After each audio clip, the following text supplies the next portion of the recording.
Kia ora tātou. Tuatahi, me mihi atu ki tō tātou matua nui te rani. Nā whakamoemiti ki aia I tēnei wā. Nā runga I nā manaakitanga. Mō tātou kapua. Tuarua, e mihi ana, kia papatu ānuku. Nāna tātou hoki e manaaki. Ki ngā mate o te wā, haere, hoki hoki. Ka mihi hoki ki ngā iwi take, o tēnei takiwā. Tēnei te mihi kia rātou. O tira, ka mihi hoki kia tātou katoa, e hui mai runga I tēnei rangi a tāhua, nō reira tēnā koutou katoa. Kia ora tātou. I just wanted to acknowledge firstly our people of this area here, of Rotorua, for the warm welcome for us all today. So huge acknowledgement to the whānau, and also to our organisers and everyone, all our sponsors who made this day, this forum possible for us all. So greetings to all the whānau. Nau mai haere mai ki tēnei takiwā, te Aotearoa. If you've been here in the past, welcome back, and if you're what we call waiwai tapu, or someone that's come into our rohe for the first time, you received a warm welcome and acknowledgement from our rangatira of this area. So kia ora.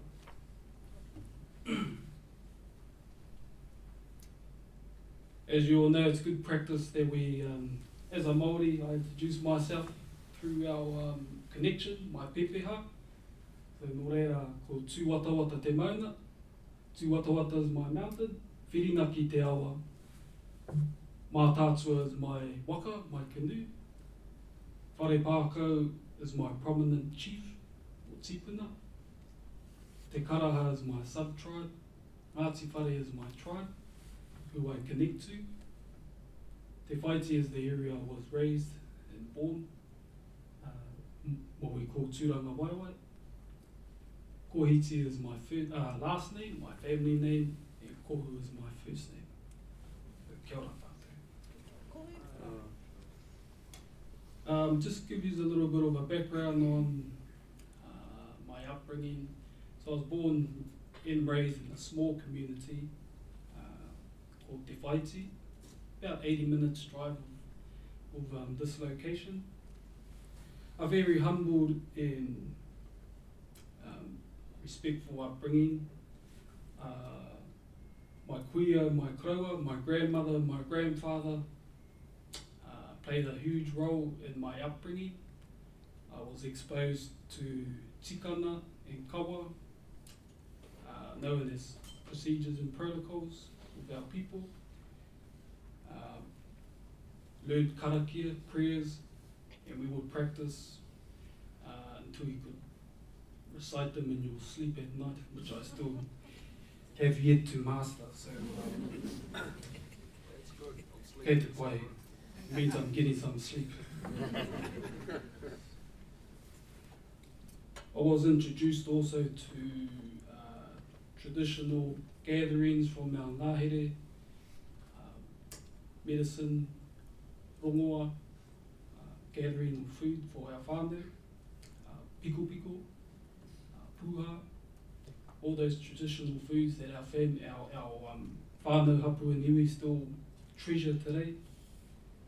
I also partake in cultural performing arts, kapahaka, as a person at school, and also in my adult life also, just sharing our, the feeling of sharing our culture with everyone, with all the whānau.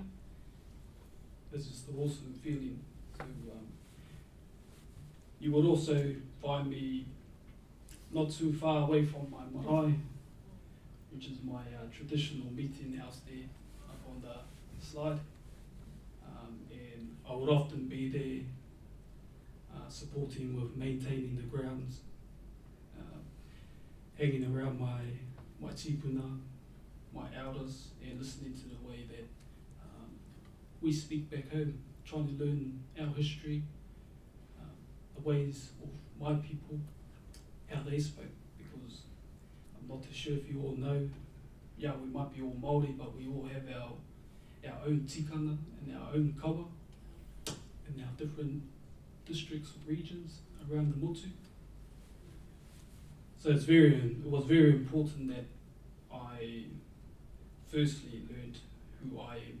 So it's very important. Forestry, exotic productions is very popular in this country and provides a steady income for a lot of our whānau. And some of you may know, surrounding or in between those pine forests are wāhi tapa, sites of cultural significance. And as a young person growing up alongside my kaua, my grandfather, he would often be contacted by forestry companies to come out and bless the area. And so I would often attend alongside of him and partake in karakia, just to ensure, and what an awesome approach from those organisations, those logging companies, to do the right thing, and get a local kaumātua in to whakatau, to bless the site, so staff are safe, their machinery and all the working can continue on safely. So you might be thinking, now why is he telling specific things about his upbringing? I'm pretty sure it wasn't all smooth sailing, but we'll just focus on the positivity of our message.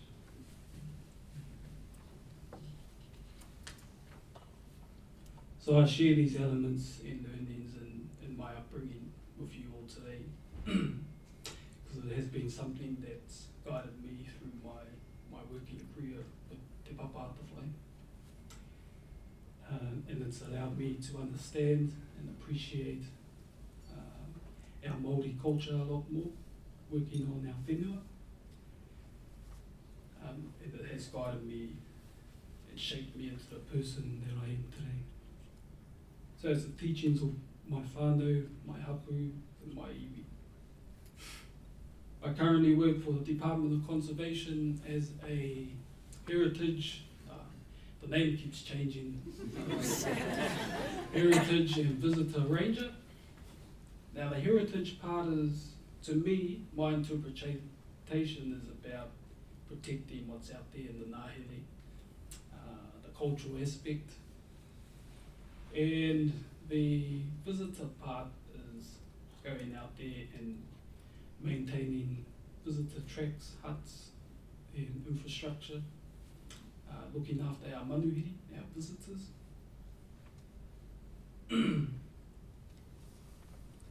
So I joined the department back in 2009 as a ranger cadet. So it was the first of its kind, and the title was Tauira Kaitiaki Māori Cadetship back in 2009, and I've been here ever since. So after that graduation in 2011, I worked a couple of roles around the motu with Te Papa Atawhai, senior roles, just being a team member, providing leadership or mentoring for staff and some guidance. And as you might figure now, I do provide a little bit of guidance in the cultural space for our colleagues who need their awhi, and try and navigate it, just a little bit more. The best part of my role is working alongside a few like-minded people with similar attributes, and who who contribute values to this organisation with passion, commitment, of doing what's right for the whenua, first of all, but also for the people of Aotearoa, especially our whānau, our hapu and our iwi. Jumping ahead.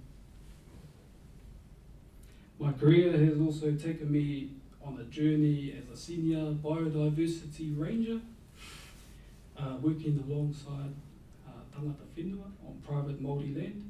The experience alone was humbling, very humbling.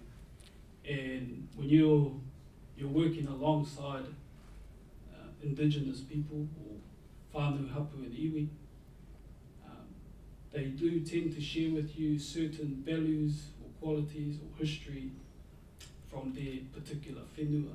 And that was something I really treasured, because sometimes in Māoridom, you are very, if you are shared those elements, you are very fortunate to receive those. So I really kept those at heart, and I did think one day, I would like to move or work on my own land, apply these values and learnings, similar values and learnings, into an area where I feel a lot more passionate about. And so I'm able to do that now for the last 8 years, which has been really, really awesome. So this type of mahi not only provides me a sense of purpose, but a sense of connectivity to my whenua, working alongside my own people, whānau, hapu and iwi, and doing some really awesome stuff.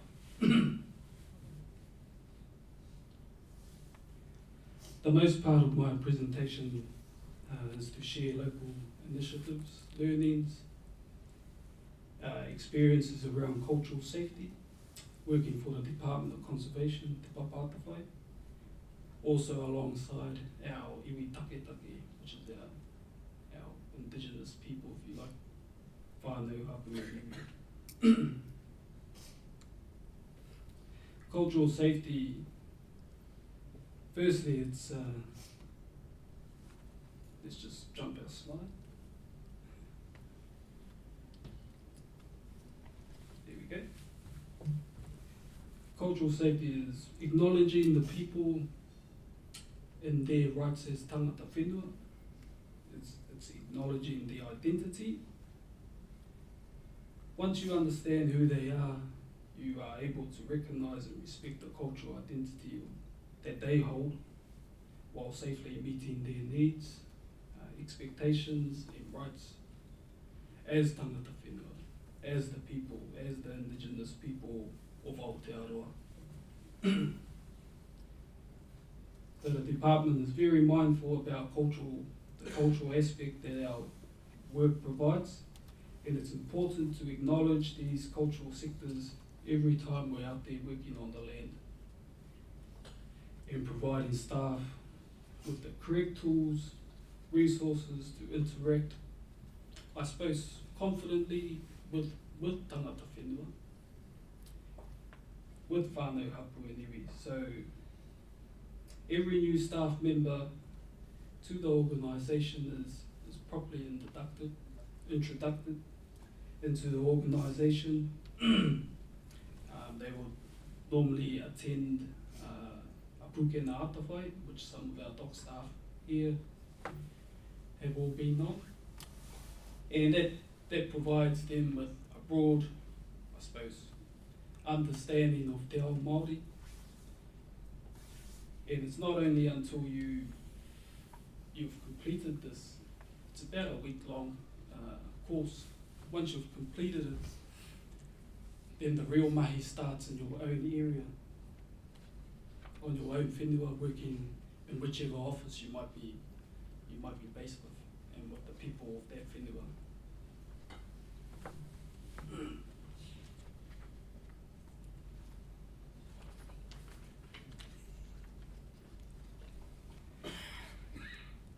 Let's just take a step back, because I'm pushing my buttons over here, a little bit nervous. So let's take a step back and look at some of the initiatives that we do really well in Te Papa Atawhai. We have here ensuring we're wearing the correct PPE. Job safety analysis are carried out on site. Staff are holding their discussions, briefings before heading out and doing their mahi. Intentions and stuff are on the wall, and they are very familiar with the area that they are going into. So I suppose we've developed a real safety conscious, as Ed Lou's kōrero earlier. There's been a big push on that kaupapa with the team process and stuff like that. Developed a good safety conscious outlook on everything. However, there's probably something we need to consider is keeping our own staff safe culturally and spiritually. The indigenous people of Aotearoa are very spiritual people, and it's important we understand the places, firstly, we work in through their eyes. So as guardianship, how they see their land as guardians, their happy place, gratefulness, there's a lot of sadness there too, hurtfulness, if you're looking through their eyes. There's probably some injustice in this, there's some sacrificial times. So these are probably some of the things we need to understand when we're out there working on their whenua.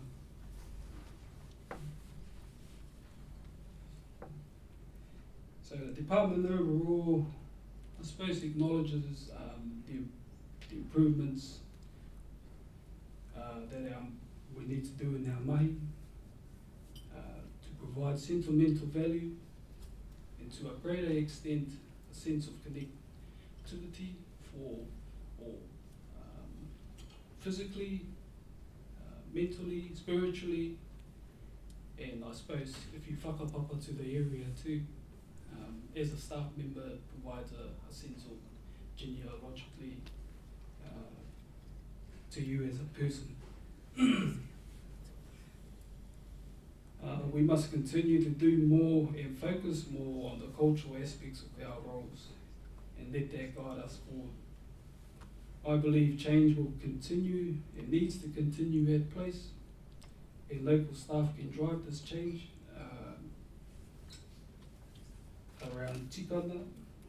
Well, firstly within their own small communities, amongst tangata whenua, and to acknowledge their tikanga and their kawa, so their procedures and protocols, as they are the mana whenua, they are the prestigious of their land, of their whenua.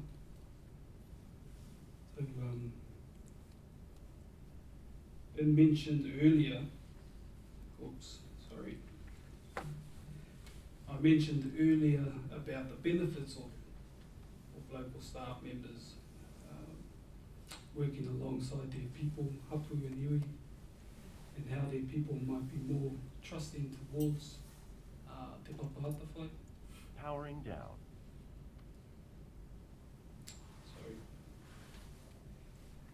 So I believe what Lou was saying earlier about sort of like, almost like phasing dock out, in other words, and I've seen it around probably in the last year or two, and bringing more people from that area into Te Papa Atawhai, whānau hapu and iwi from that place into Te Papa Atawhai. And I think it's very important, and it's probably something that's always been there, but we're only sort of just acknowledging now. So what I was saying earlier about whānau may not be as trusting towards people with certain things, but having a familiar face on this side who they can kōrero with or talk to, and that might start to, me personally, been working on my whenua for 8 years, I've seen a big shift in our family and our whānau hapu and iwi up around home, and a little bit more trusting with kōrero to te papata whai. Because words or kōrero is taonga, is a sense of mana to our people, and they don't just share with just anyone. So that's a mana that they like to keep to themselves. But like I said, if you are, when I used to work around the rohe and trusted with that type of mana, it's also important that we acknowledge that and we don't, I suppose, abuse it and use it in any way that they will not do themselves. So, really? Oh, hell.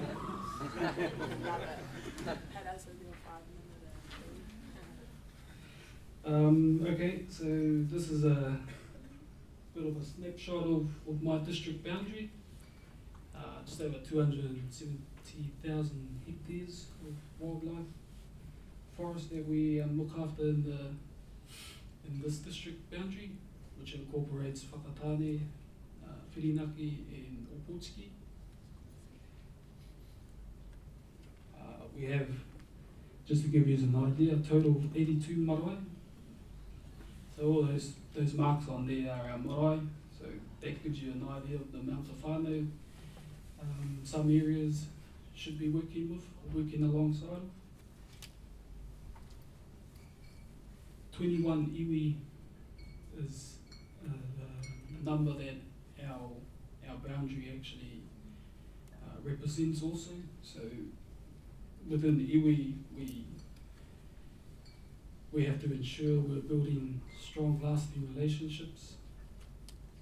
So I believe this is the way forward.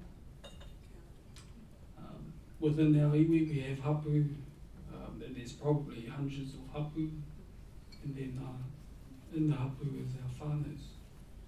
So that's why we represent, in Aotearoa, we represent everyone, not just calling them whānau, or just hapu or iwi. We represent our indigenous people as whānau, hapu, iwi. So it incorporates everyone. And sometimes it can be difficult if you're speaking on a marae and you don't know who it is you're talking to or acknowledging. You might find yourself, like I said to Michael, walking up and down a few more times and trying to find your words of encouragement for your kōrero. But yep, there's 82, 21 iwi, and here's a bit of a snap on everything all together. In some areas around Aotearoa, they may have less or more iwi they have to deal with. So I mean, the fact of the matter is we need to acknowledge everyone, regardless of whether it's whānau, hapu, iwi, within our rohe, our working boundary.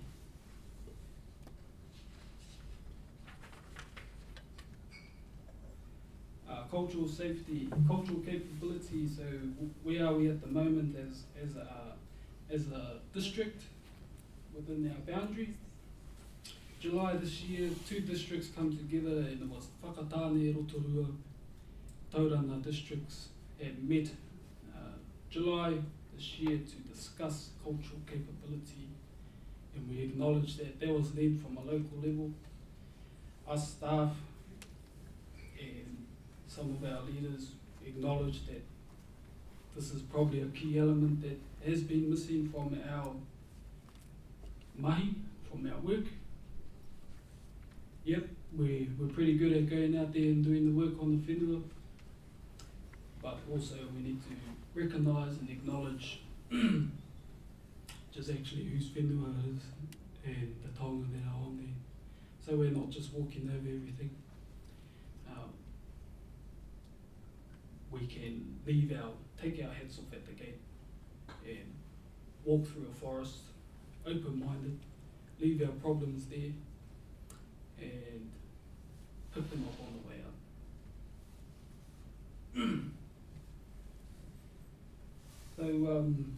discussion here I led around cultural capability. Was a much smaller room than this, so there's only a few people. It was based around awareness and understanding and appreciating how to apply them directly and courteously. Another term you will hear in Te Ao Māori is whakaiti. It's the term whakaiti, and what that implies is to belittle yourself or to stay humble. So what I'm trying to say is sometimes when you're meeting with whānau hapu and iwi, you may think you know all the kōrero, but sometimes it pays just to keep this closed and listen more. Sometimes.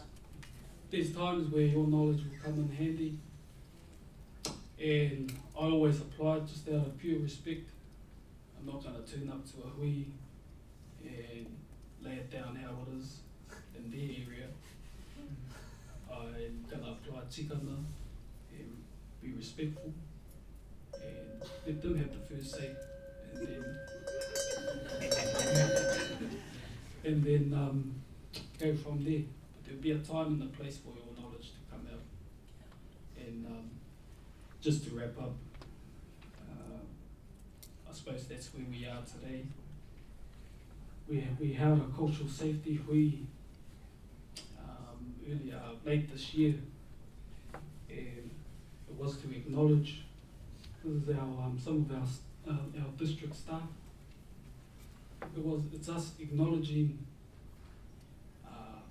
first and foremost whānau hapu and iwi at the top of our mahi. So before we go out into the ngahere, and we will continue to hold these as a district. And like I said, we've only just started, and some of our te papatawhai staff may be doing similar things in their rohe, in the area, which is really good.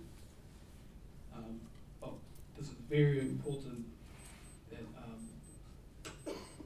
we first acknowledge our whānau hapu and iwi. So I'm just going to stop here.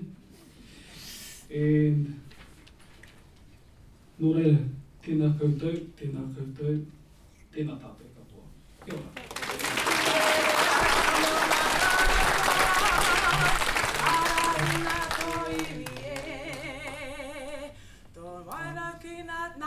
Ki ngā taonga o te puna, tō wairua ki te ariki. Kia koutou katoa e te rangatahi, te oranga o te ao katoa. Kia mau, kia kaha pupuritia, te mana o te ariki. Because you're magic people to me, you're magic people to me. Hold your head up high, let your voices fly. I'm proud to be Māori, because you're magic people to me, you're magic people to me. So hold your head up high, let your voices fly. I'm proud to be Māori, proud to be Māori. Sorry, a